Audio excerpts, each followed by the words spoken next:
Bienvenidos, amigos y amigas, a Historia con el Móvil. Mi nombre es Juan Jesús Pleguezolo, soy profesor de Historia de Instituto y desde los estudios centrales de mi cuarto te mando un caluroso abrazo. Este programa está especialmente dirigido a estudiantes de secundaria y bachillerato, aunque también va dedicado a todas esas personas que aman el saber, que aman el conocimiento, que guardan en sí un espíritu humanista. Antes de empezar con el programa, este episodio está patrocinado por la Academia de Marketing Online Boluda.com, una academia en la que por 10 euros al mes tienes acceso a más de 200 cursos donde puedes aprender todo lo necesario para montar tu negocio online. Cada semana se publica un nuevo curso compuesto de 10 lecciones que son muy claras y muy directas, donde no hay nada de paja. Aquí puedes aprender a hacer páginas web, a hacer una tienda online, a gestionar las redes sociales, a hacer un podcast, a hacer fotografía y editarla, a hacer vídeos, todo lo que se te ocurra lo tienes ahí. Desde luego que, a tener acceso a este conocimiento por 10 euros es una ganga. Bueno, empecemos con el programa. Vamos a hablar de la creación del régimen soviético y de las figuras de Lenin y Stalin.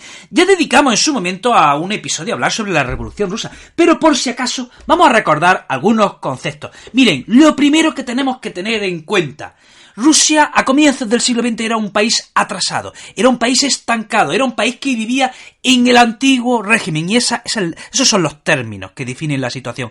Antiguo régimen, es decir, tenía una monarquía absoluta, tenía una economía basada en la agricultura, tenía una sociedad estamental, etcétera. Lo segundo que tenemos que tener en cuenta cuando decimos Revolución Rusa, en el fondo nos referimos a las revoluciones rusas, y es que hubo 3 revoluciones. La primera, 1905, los obreros se manifiestan frente al Palacio de Invierno en San Petersburgo y son duramente reprimidos por el ejército. Esto es conocido como el Domingo Sangriento, pero oye, sirvió para algo. El zar, a partir de ahora, empieza a tomar una serie de medidas, inicia una serie de tímidas reformas. Por ejemplo, abre un parlamento o asamblea, o como los rusos llaman, Duma.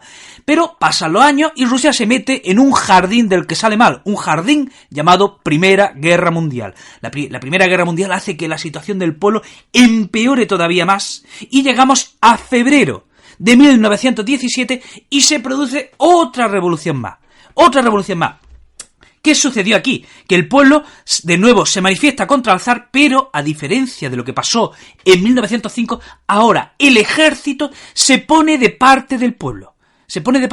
El zar se ve solo y tiene que abdicar. La familia del zar se convierte a partir de ahora en unos prisioneros reales y son apartados de San Petersburgo. Entonces tenemos que esta revolución de febrero del 17 es una revolución burguesa, equiparable, por ejemplo, a la revolución francesa, a la revolución americana, a las revoluciones del 20, a las revoluciones del 30, etcétera. Pero recordemos lo siguiente: ¿qué decían los marxistas? ¿Qué decía Karl Marx? Karl Marx decía que la historia la mueve la lucha de clases. Decía Karl Marx que siempre hay uno arriba y otro abajo, y que los que están arriba explotan a los que están abajo. ¿Cuál es la solución? Que los que estén abajo den un golpe de estado, tomen el poder y eliminen las clases sociales, eliminen las diferencias sociales, se establezca una única clase social.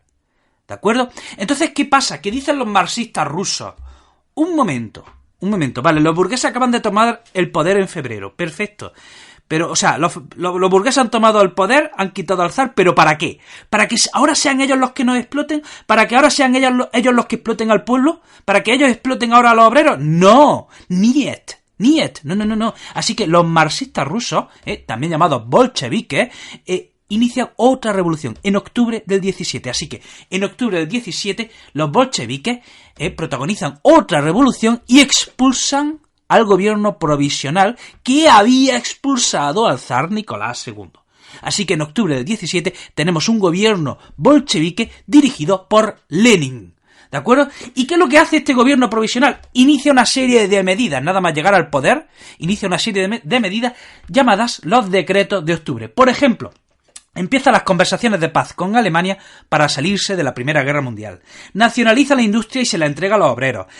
Nacionaliza la tierra, nacionaliza los grandes latifundios y se lo entrega a los campesinos. Reconoce el derecho de autodeterminación de todas las nacionalidades. Estas son las primeras medidas que toma el gobierno bolchevique, que ha llegado en octubre del 17 al poder a través de una revolución o golpe de estado, según lo quieran ver. Y esto, fíjense, una cosa interesante. Miren, el gobierno burgués que había llegado en febrero del 17 había convocado elecciones para finales de año. Y hemos dicho que en octubre hay otra revolución, los bolcheviques marxistas toman el poder en octubre de ese año. Muy bien. ¿Qué hace el gobierno bolchevique que acaba de protagonizar la revolución de octubre del 17? Continúa con esa convocatoria electoral. ¿De acuerdo? Mantiene la convocatoria electoral que se iba a celebrar a finales de año. A finales de año se van a celebrar esas elecciones que había convocado el gobierno que llegó en febrero. Vale. ¿Qué pensaban los bolcheviques? Pensaban que iban a ir a las elecciones, pensaban que iban a ganar y que así tendrían el respaldo popular. Muy bien. Pues llegan las elecciones de finales de año, en noviembre del 17, se celebran esas elecciones y los bolcheviques pierden. Los bolcheviques pierden, son derrotados, los socialistas obtienen más escaños. ¿Y qué hacen los bolcheviques? ¿Cómo arreglan este problema? Dicen, vaya, hemos dado un golpe de estado. Convocamos elecciones y somos derrotados. ¡Qué follón nos hemos metido! Nada, sin problema, se resuelve de la siguiente manera. Se elimina el Parlamento. Ya está, sencillo. Como no había salido lo que ellos esperaban, pues cerraron la Duma, el Parlamento ruso, llamado Duma, pues echaron el cerrojo y ya está. Y se quedan con todo el poder. Oye, que no, que lo de la elección era broma, I'm sorry, que ya me lo quedó todo. Entonces, en este mismo momento empieza la guerra civil. Empieza una guerra civil en Rusia. Los opositores al régimen bolchevique empiezan a organizarse y empieza una guerra civil. Mientras tanto, el gobierno soviético, el gobierno bolchevique, sigue tomando una serie de medidas. Por ejemplo, se lleva la capital de San Petersburgo, se la lleva a Moscú.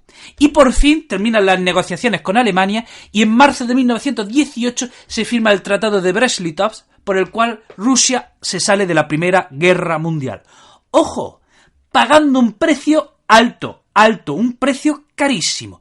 Todos los territorios que lindaban con la Europa occidental, Rusia se tiene que desprender de ellos, de todos esos territorios. Estamos hablando de Finlandia, de Polonia, de Ucrania, de Estonia, Lituania, de Letonia, de unas provincias circundantes con Turquía, de Ucrania, no sé si lo he dicho ya. De todos esos territorios Rusia se tiene que desprender de ellos. Siempre se habla, esto es curioso, de que después de la Primera Guerra Mundial a Alemania se le impusieron unas condiciones durísimas en el Tratado de Versalles. Pero ojo, es que Alemania también impuso unas condiciones durísimas a Rusia para que se saliese de la guerra. Entonces decíamos que en 1918 Rusia está en una guerra civil, los opositores del régimen se han organizado y los opositores al régimen, que llamamos el Ejército Blanco, tienen el apoyo de los aliados, tienen el apoyo de Francia, de Gran Bretaña, de Estados Unidos, de Japón. ¿Por qué? ¿Por qué apoyan a los opositores al régimen bolchevique? Querían que Rusia volviese a la guerra. Miren, en la Primera Guerra Mundial, Alemania estaba luchando en dos frentes. Luchaba, por un lado, contra los rusos y por otro lado, contra los franceses. Alemania estaba manteniendo dos frentes a la vez. Cuando Rusia se sale de la guerra, Alemania puede concentrar todas sus tropas en el frente francés. Entonces, ¿qué es lo que querían Francia, Gran Bretaña, Estados Unidos, Japón? Que Rusia volviese a la guerra y obligara así a Alemania a seguir en dos frentes. ¿De acuerdo? Por eso el Ejército Blanco tiene el apoyo continuo de los aliados. ¿Dónde hay una fuerte resistencia al gobierno bolchevique? En Ucrania. ¿Quién organiza a ese ejército de ese nuevo gobierno, de ese nuevo régimen? Trotsky. Trotsky es quien forma el nuevo ejército que le llamamos el Ejército Rojo. Y durante estos años de guerra civil hay que decir que se produce una gran hambruna en la que mueren millones de personas. Pasó que la familia del zar hemos dicho que eran unos prisioneros reales y estaban en una ciudad de los Urales que se llamaba Ekaterimburgo. Lo he dicho bien. Bueno, pues ¿qué pasa? Que el Ejército Blanco se estaba acercando a Ekaterimburgo. Y el gobierno bolchevique decía, no puede ser que el Ejército Blanco llegue a Ekaterimburgo y rescate a la familia del zar.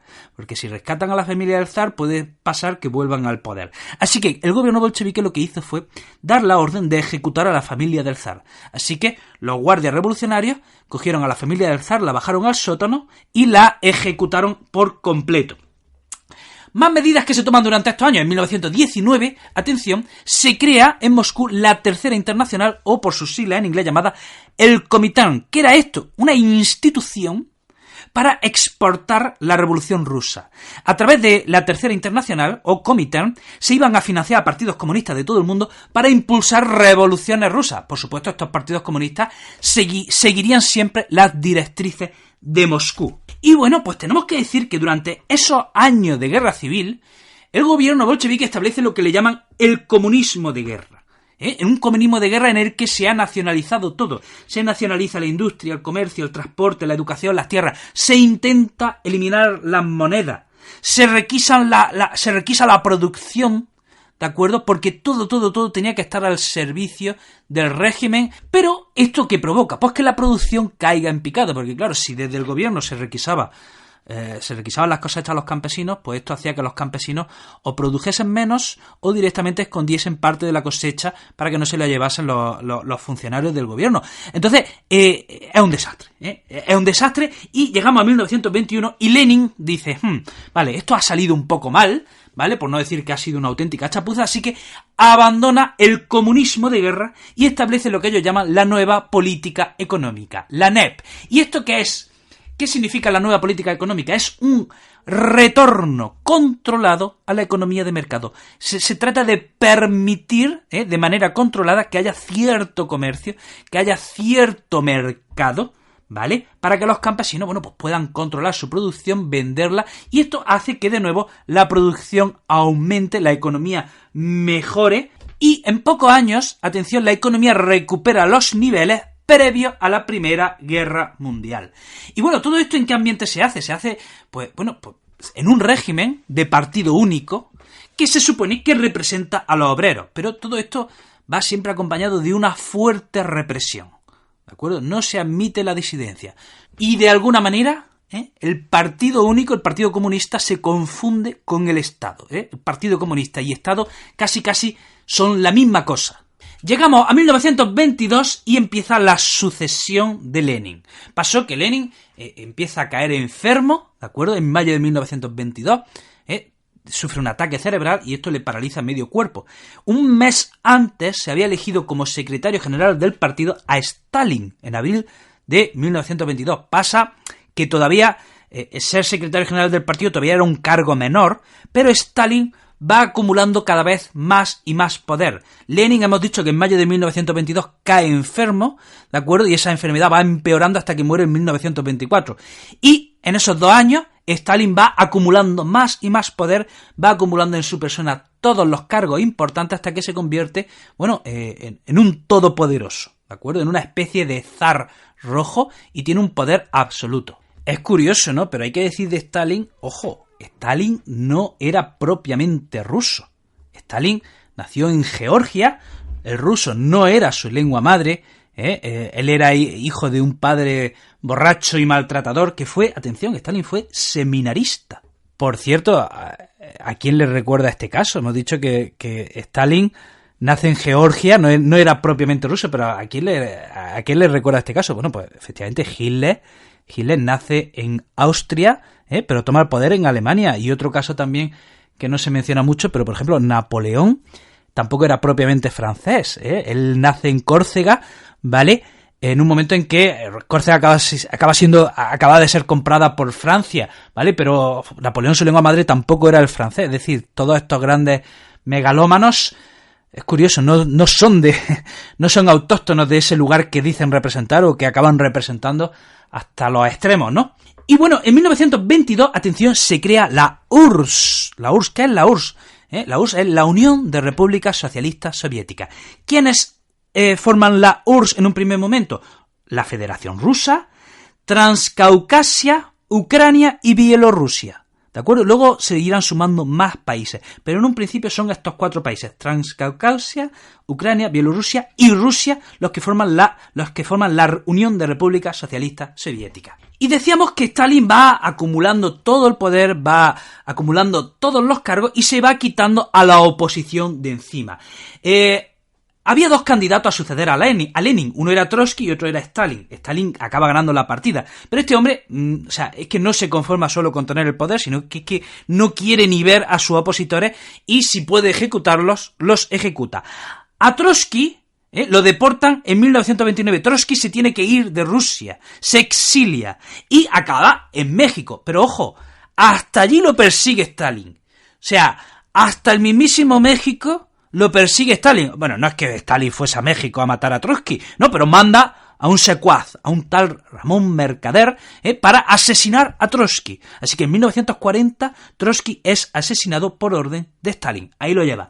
Y para mantener el poder, Stalin, purga la oposición interna, o mejor dicho, purga lo que él cree que es oposición interna, porque llega a un punto donde todo es oposición y se va cargando poco a poco a cualquiera que sea sospechoso, susceptible de ser contrarrevolucionario, de ir contra el régimen, y a través de los procesos de Moscú va eliminando a miles y miles de miembros del propio partido. ¿De acuerdo? Del propio partido, a través de unos juicios que llaman los procesos de Moscú, va ejecutando a muchos miembros que, repito, pertenecían ya al partido. Es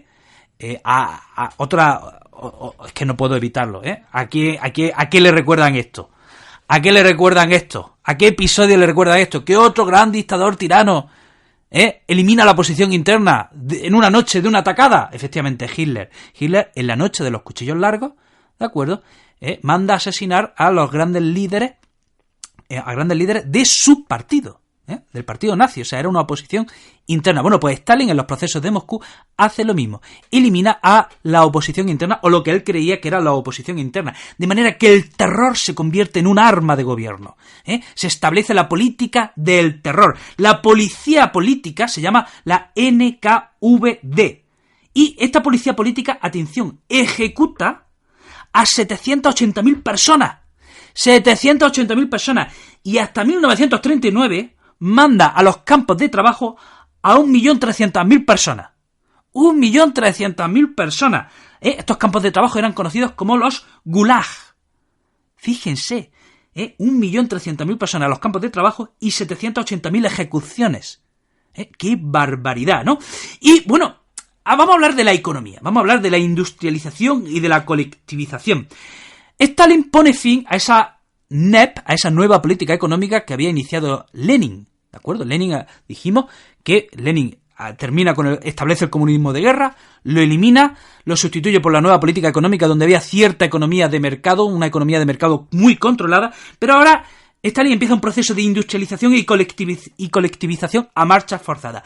La economía se planifica desde el gobierno y desde el gobierno se establecen las cuotas que se tienen que producir, los precios de los productos, los salarios, cómo se distribuyen los recursos. Se trataba de modernizar al país a toda costa. A toda costa. Y para ello, ¿cómo se hacen? Con una cosa que son los planes quinquenales. Los planes quinquenales eran planes a 5 años, ¿de acuerdo?, que empiezan en 1928, ojo, y duran hasta 1990.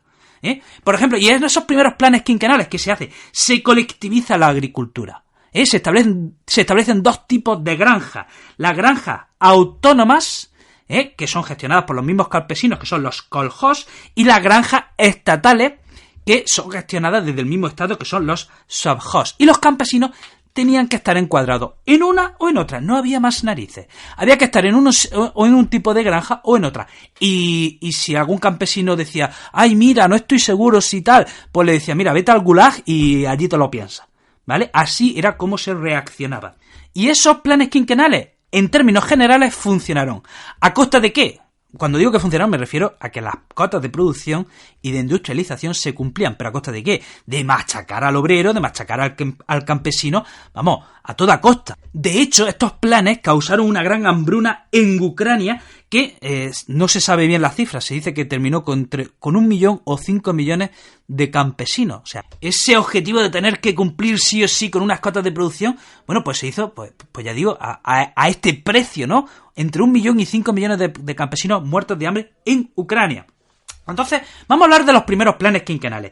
El primer plan quinquenal se establece en 1928 hasta 1932 y se da prioridad a la siderurgia, al carbón, a las obras públicas. El segundo plan quinquenal va de 1933 a 1937 y ahí se prioriza la industria ligera, la energía, y el tercer plan quinquenal empieza en 1938, se quería dar prioridad a la industria pesada, pero este plan fue interrumpido por la guerra. Durante estos años se pone de moda lo que es el estajanovismo. Lo he dicho bien. ¿Y qué era el estajanovismo? Bueno, pues se trataba de animar e impulsar al obrero y al campesino a que produjesen lo máximo. Recordemos que las cosechas, la producción, todo lo requisa el gobierno, ¿de acuerdo? Los salarios los fija el gobierno. Entonces, ¿cómo incentivar al obrero y al campesino? Bueno, pues les animaba a que trabajasen lo máximo posible. Y para ello pusieron de moda a un obrero que se llamaba Alexis Stajanov. Este hombre era un minero que consiguió batir el récord de producción en un solo día. Entonces, el gobierno lo que hizo con este minero fue que lo convirtió en una celebridad, lo convirtió en una estrella, ¿de acuerdo? Entonces el gobierno cogía a este minero, Alexis Stajanov, y bueno, pues eso lo convirtió en una estrella y le decía a los campesinos y a los obreros que fuesen como este Alexis Stajanov, ¿no? Como una especie de santo, ¿no?